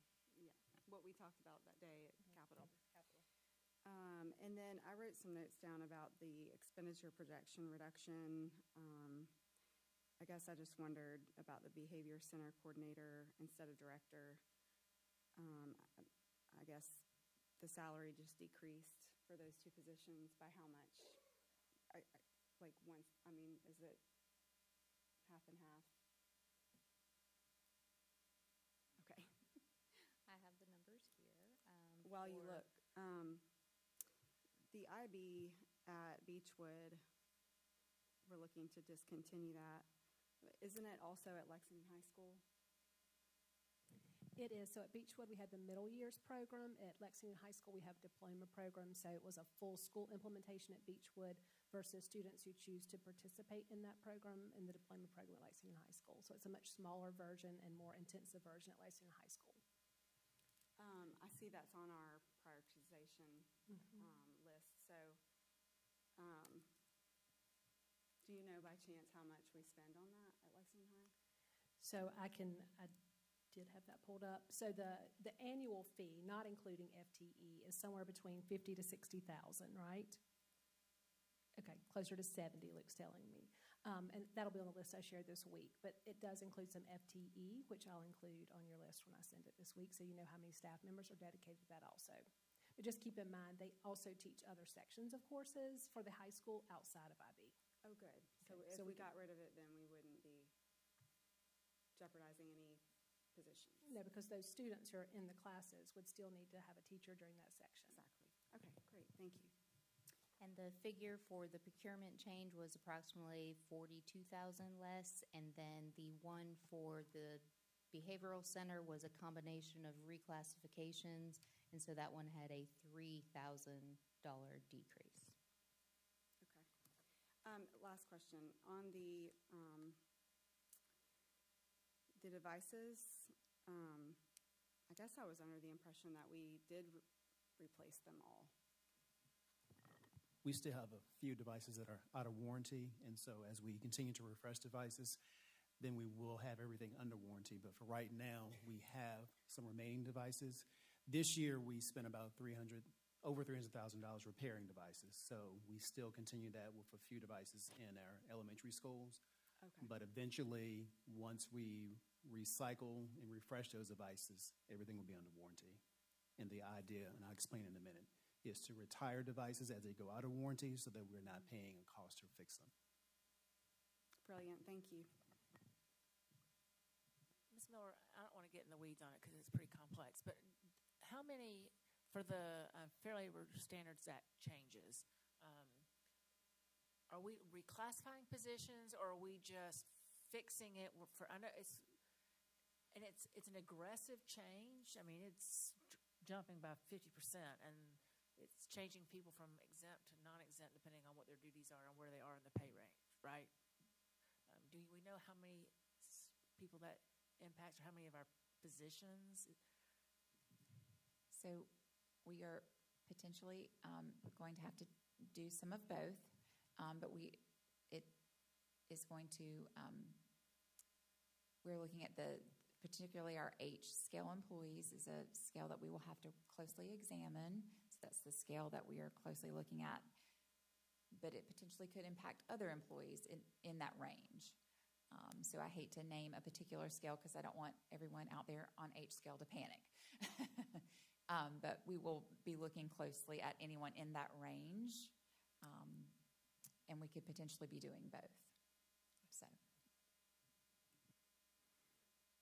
Okay, Ms. Miller, slide 12, where we were talking about our revenue projection increase of $800,000 since the first reading.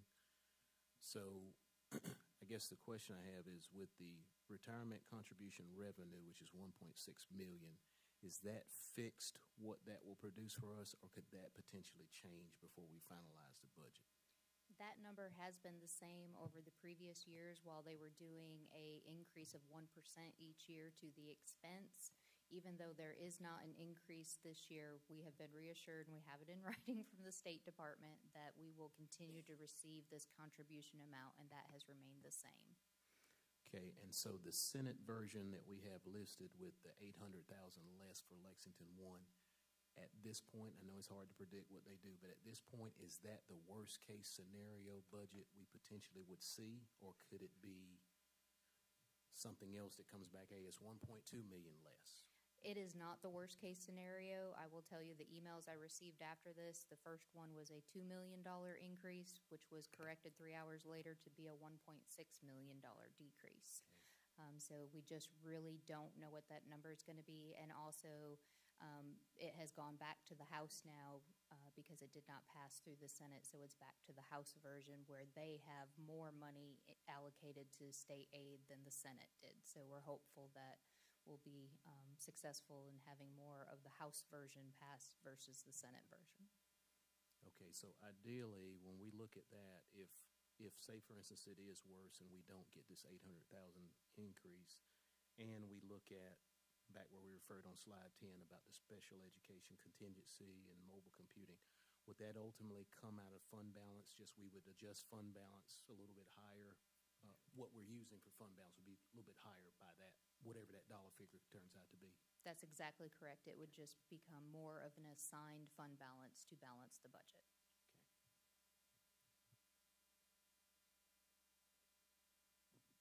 Sorry, I have one more question. Dr. Postlewaite, in your report, you mentioned about the policy that's coming our way about electronic devices and all that. Do you foresee anything that might cost us budget-wise to implement that? Is that going to be for next year implemented?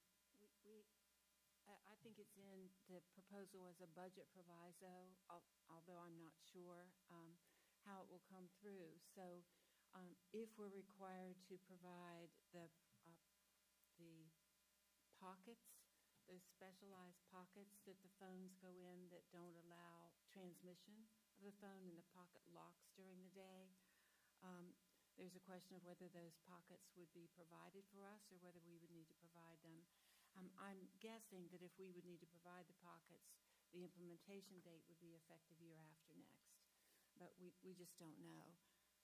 And if I may, I wanted to respond to a couple of things. Just this is really difficult to grasp because it isn't rational.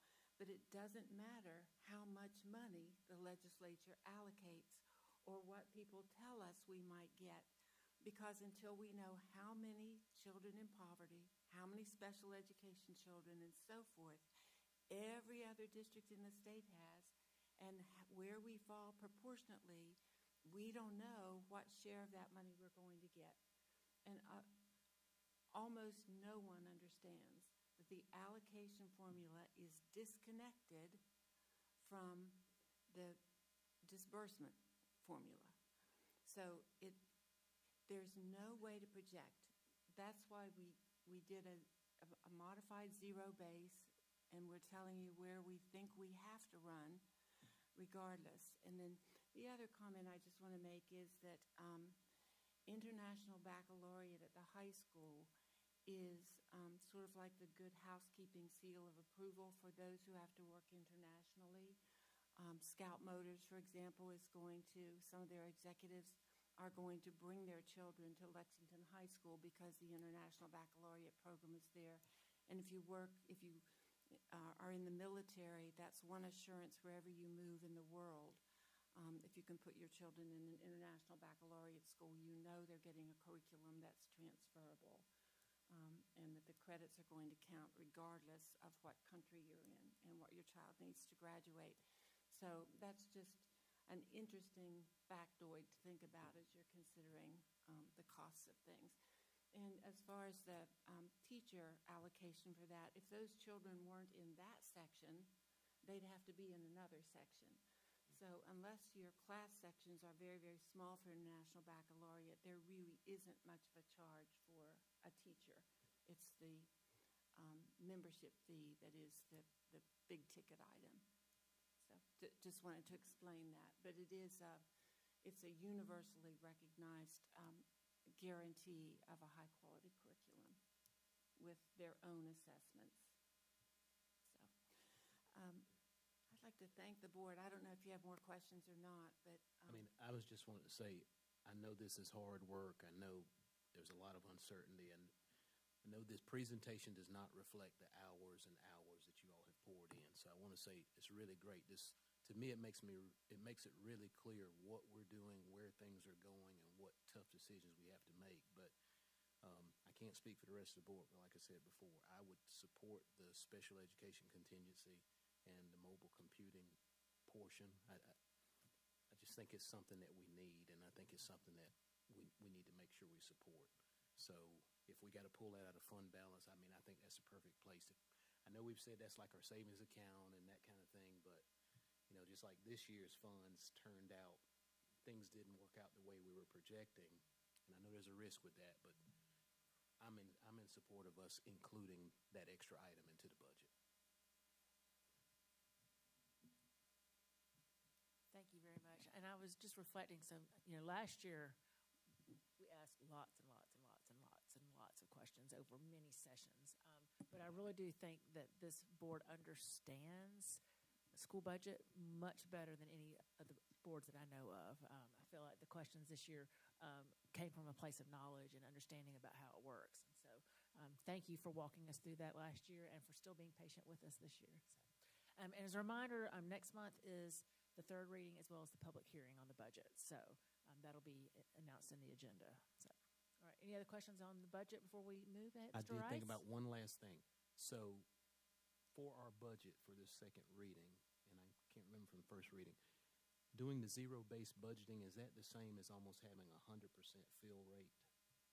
Is that what we're budgeting from now?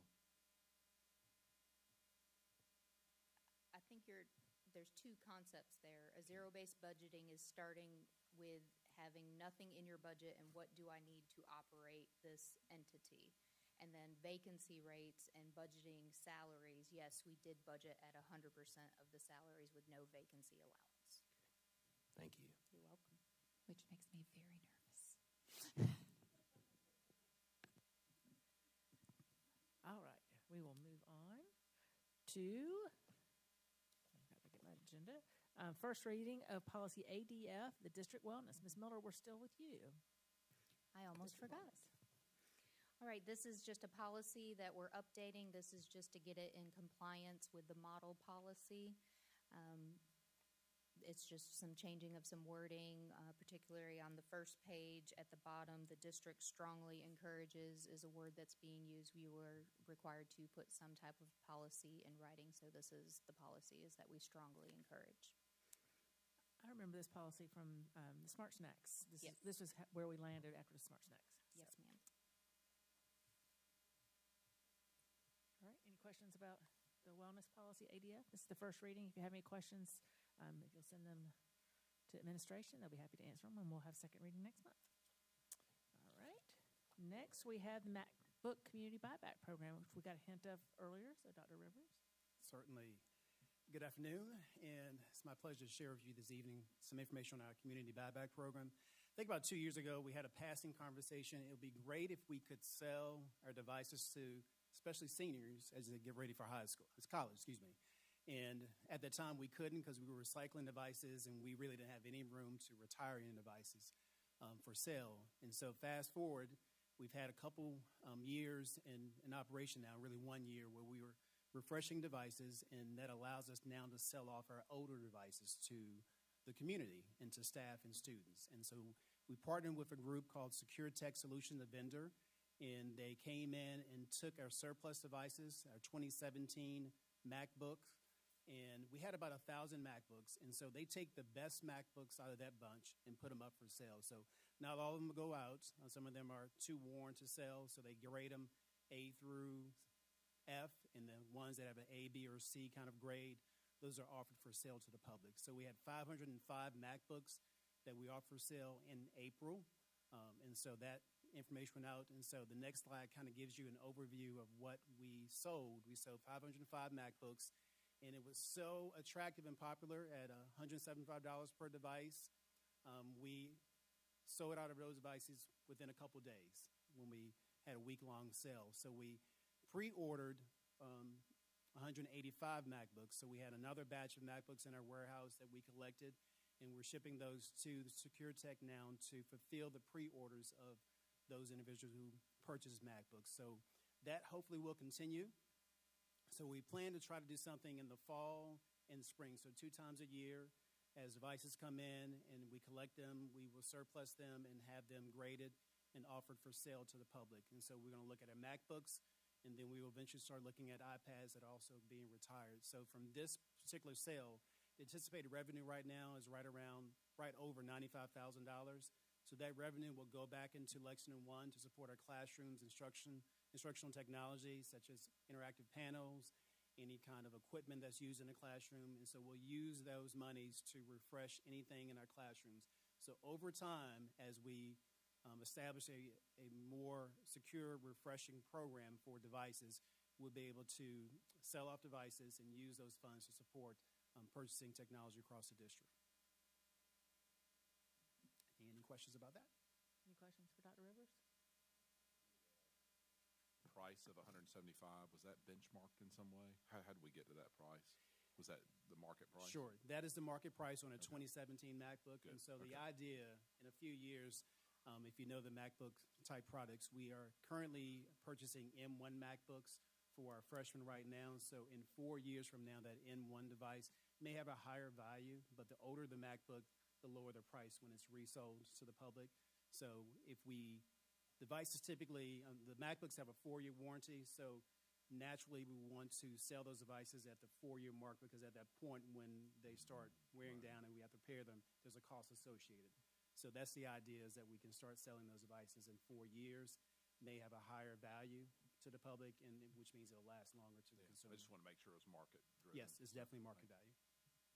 I would just like to take the opportunity to thank you for this. Is really great that we're doing this, and also shamelessly plug that I would love to be able to offer kids in middle school how to learn how to type on these devices. Because I have a 6th grader who has one of these devices but can't type. So that would be great. I'd love to see that come back to our classrooms.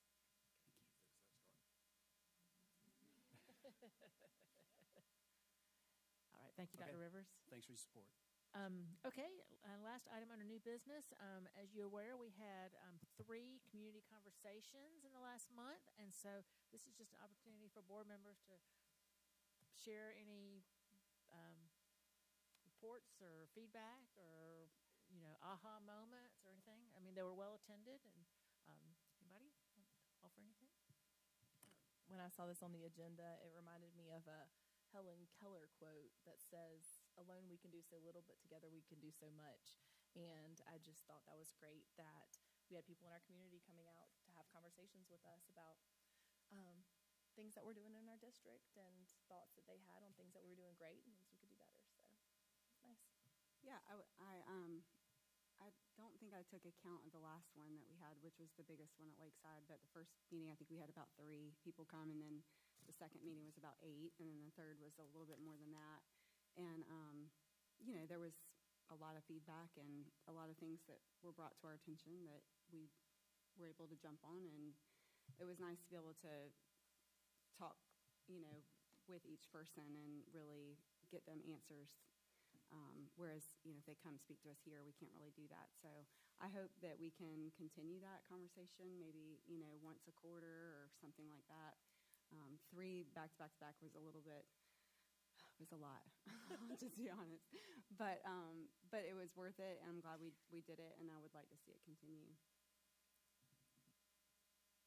Well, just for anybody that didn't attend that might want to know we landed on a very casual format. Just the board and whoever attended, SLT, staff members, and community members, we just gathered chairs around in a circle, and it really was just conversation. And so it was a chance to, explain some things and answer some things and ask some questions in return to kind of understand where the questions are coming from. And I think that it really it helped to really make it comfortable and easy to talk about things that maybe, disagreements, or whatever. It just was really ended up being a really nice format, and I also would like to do it again in the future. I think it was very informative for us as board members, but also just just a great chance to just talk to folks. Yeah, I wanted to add to that. What I like too is it was an opportunity for us to share information in response to questions folks had. And then we also had folks who shared compliments about some things that we do. So that's always nice to know what you're doing well so you can continue to do those things, as well as get feedback on things to do differently. One question that stuck out to me, which is an excellent question and just dovetails right into our agenda for tonight, is we were asked, well, how come you can't just figure out how much money you're going to get and then decide what you're going to spend? And it was just an excellent question. And that's something we've got to talk to our legislators about, and we're committed to do that and would encourage y'all to do the same, because in household budgeting, that's usually how it works. And to do school budgeting, unfortunately, we have to guess quite a bit, unfortunately. And so, that's something we're committed to work on, and as many voices as we can get to our legislators' ears, the better. So just putting a shameless plug there. Yeah, I would also say I thought it was really, really good. The number one thing I got out of it was we were asked some questions as board members. We were asked some questions that challenged us. And then we were asked some questions that reinforced some thoughts that we already had. And we were asked questions or given comments about, hey, you're actually doing a good job with this, or we really like this. So it was a good blend of meeting face to face, talking to the community, hearing their feedback. And I really want to say I think it took some walls down. Even some of the people who are our biggest critics a lot of times, I won't say whether they were there or not, but their questions made their way to that meeting, and we were able to discuss. And I've noticed I haven't seen the same amount of venom that I've seen since we've had those community conversations. So I agree. I think we should do it more often. It's interesting. It's almost like if I have a perception of how you live your life in your house, but I never come in your house, I have a tendency to make some misperceptions about how you run your house. But if I come in your house and sit down at a table and talk with you and watch how you interact with your kids and your family, all of a sudden now the rumor mill doesn't turn in my head as much. Now all of a sudden I kind of see where you're coming from. And I think, if nothing else, I think that was one of the main things that happened through those 3 particular meetings. And so I think if we continue to do that, I don't know what the timing is, but I think the more we continue to do that, you've got some people that they're like, oh, the board actually is approachable. Sometimes up here at these tables, it can be very intimidating to make the public think we can't reach out to them. But this was an opportunity. They were able to reach out to us, talk to us beforehand, afterwards, during, and I think it really helped to take some walls down. All right. We are now at items for board information. Board, you have received the following reports for April: the monthly general fund financial report, the monthly general fund budget transfers report, the monthly capital projects report, and the monthly unauthorized procurements report. It is now time for items for board for announcements. Next week is graduation, which is always two of our favorite days of the year. They're long days, but boy, are they fun and exciting and momentous occasions. We're also looking forward to celebrating with our retirees this Thursday night at the retiree banquet. We congratulate them and thank them for their service to Lexington One. But we are appreciative of everybody and the great school year that we've had. Boy, it's been fast. It just feels like it's just been a rocket. But I know that everybody is ready to get these kids through the last days and into summer vacation, and where we're all going to pray that everyone stays safe and happy and ready to come back in August. It's going to be here very quick. Anyone else have anything? No? Yes, ma'am. Yes, ma'am. This could very possibly be our last meeting with Dr. Clamp present. We want to congratulate Dr. Clamp on being named Deputy Superintendent in Charleston at the Charleston County District, and I know everyone here would like to stand with us and recognize Dr. Clamp for his years of service.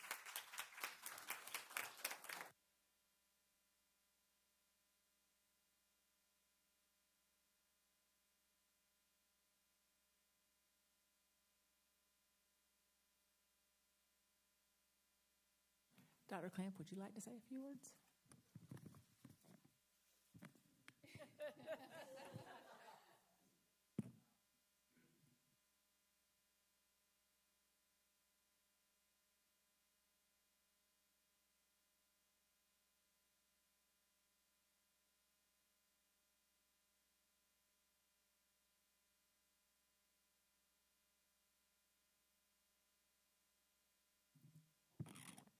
All right.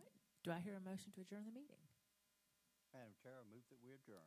Thank you, Mr. Anderson. Is there a second? Second. Thank you, Mr. Rice. All in favor can get up and go home.